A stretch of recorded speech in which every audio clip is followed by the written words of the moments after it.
نحمده ونصلي على رسوله الكريم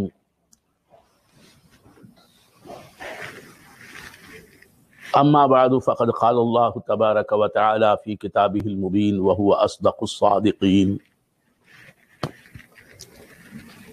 ان الذين آمنوا وعملوا الصالحات كانت لهم جنات الفردوس نزلا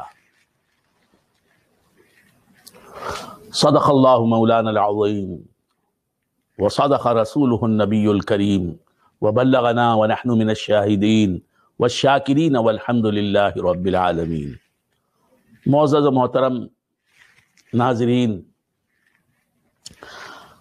حق تعالیٰ کا بے انتہا فضل و کرم ہے کہ اس نے ہمیں سرکار دو عالم نور مجسم صلی اللہ تعالی علیہ وآلہ واصحابہ وسلم کی امت میں پیدا فرمایا اور ہمیں آپ کا امتی ہونے کا فخر عطا فرمایا۔ حق تبارک و تعالی سورۃ الکہف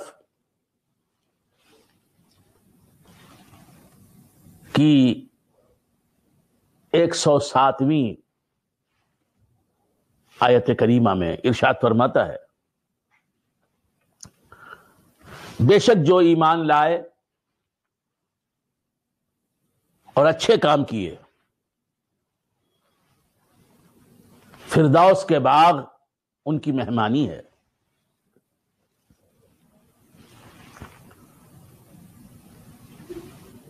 جنت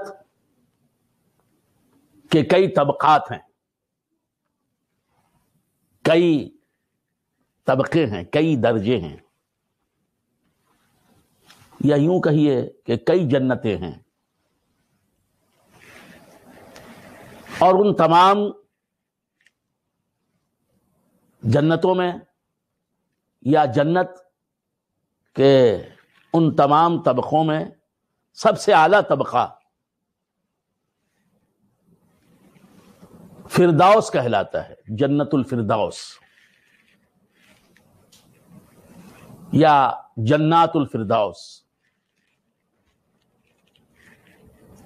یہ طبقہ سب سے اونچا طبقہ ہے، یہ جنت سب سے اونچی جنت ہے، جسے جنت کہتے ہیں، جنت الفردوس کہتے ہیں، یا صرف فردوس کہتے ہیں۔ اور جنت الفردوس کے اوپر عرش الہی ہے، اور عرش الہی سے جنت الفردوس میں نہریں آتی ہیں۔ اللہ تعالیٰ ارشاد فرماتا ہے اس آیہ کریمہ میں، بے شک جو ایمان لائے، ان الذین آمنوا کا ترجمہ ہے، بے شک جو ایمان لائے اور اچھے کام کیے، وعملوا الصالحات کا یہ ترجمہ ہے، کانت لہم جنات الفردوس نزلا، فردوس کے باغ، فردوس کے باغات، جنات الفردوس ان کی مہمانی ہے۔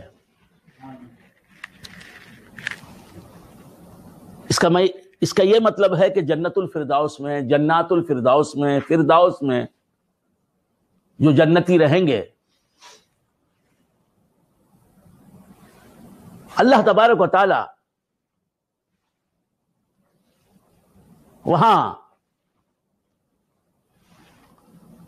ان کی خاطر تواضع کے لیے مخلوق کو رکھے گا،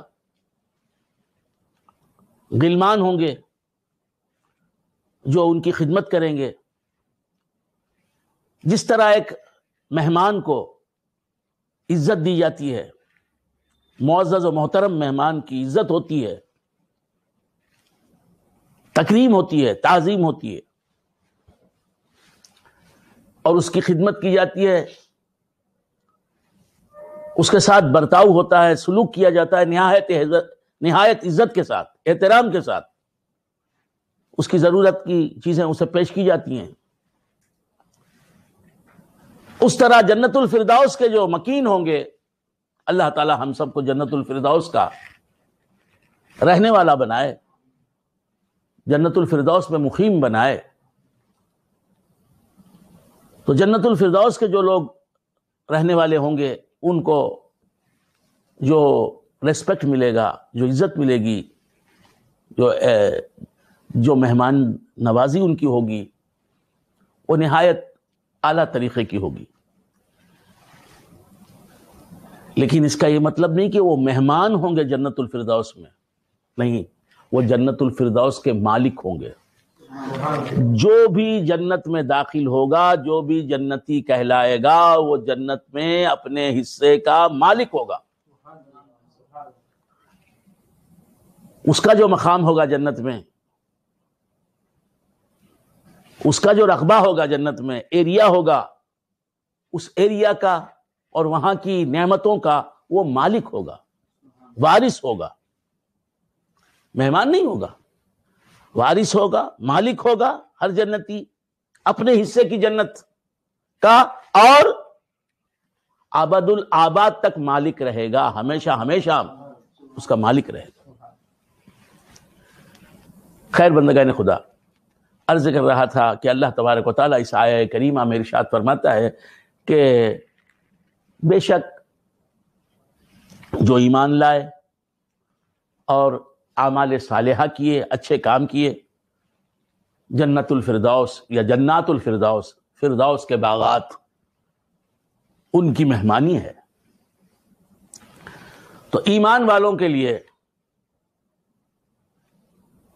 مقام غور ہے، غور کرنے کی بات ہے کہ جنت فردوس جو جنت کا سب سے اونچا طبقہ ہے، سب سے اچھا طبقہ ہے، سب سے اعلیٰ طبقہ ہے، جنت کا سب سے اونچا درجہ ہے، سب سے بہترین جنت ہے جسے جنت الفردوس کہتے ہیں۔ اور جنت الفردوس سب سے اعلیٰ طبقہ ہے جنت کا، سب سے اونچی جنت ہے، اس لیے بھی کہ وہاں سرکار دو عالم نور مجسم صلی اللہ تعالی علیہ وآلہ واصحابہ وسلم کے رہنے کا مقام ہوگا۔ آپ جنت الفردوس کے مقیم ہوں گے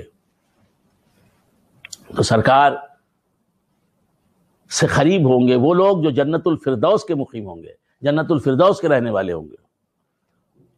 جنت الفردوس کے رہنے والوں ہی کو یہ شرف حاصل ہوگا کہ انہیں سرکار مقدس صلی اللہ تعالی علیہ وآلہ واصحابہ وسلم کا پڑوس عطا ہوگا۔ تو جنت میں داخل ہونے کے لیے کیا قابلیت چاہیے؟ کون جنت میں داخل ہوگا؟ جنت کا کوئی درجہ ہو، کوئی طبقہ ہو، 8 جنتیں ہیں، یا یوں کہیے کہ جنت کے 8 طبقے ہیں، 8 درجے ہیں۔ طبقے کا معنی بھی معلوم نہیں، درجے کا معنی بھی معلوم نہیں، یوں سمجھیے کہ 8 جنتیں ہیں، 8 طرح کی جنتیں ہیں۔ اب ان میں تفاوت ہے،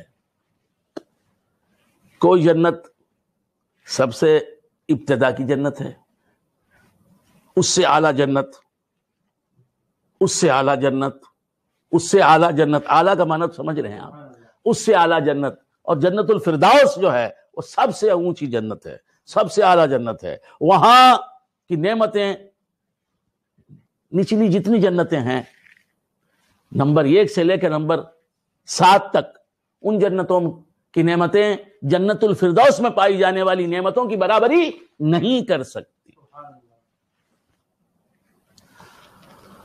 تو کسی بھی طبقے کی جنت ہو، جنت کا کوئی بھی طبقہ ہو، کوئی بھی درجہ ہو، کوئی سی بھی جنت ہو، اس جنت میں اگر ہم مقیم ہونا چاہتے ہیں تو ہمیں 2 چیزیں اپنے ساتھ رکھنی ہوں گی، ایک ایمان اور دوسرا عمل صالح، ایک ایمان اور دوسرا تقوی۔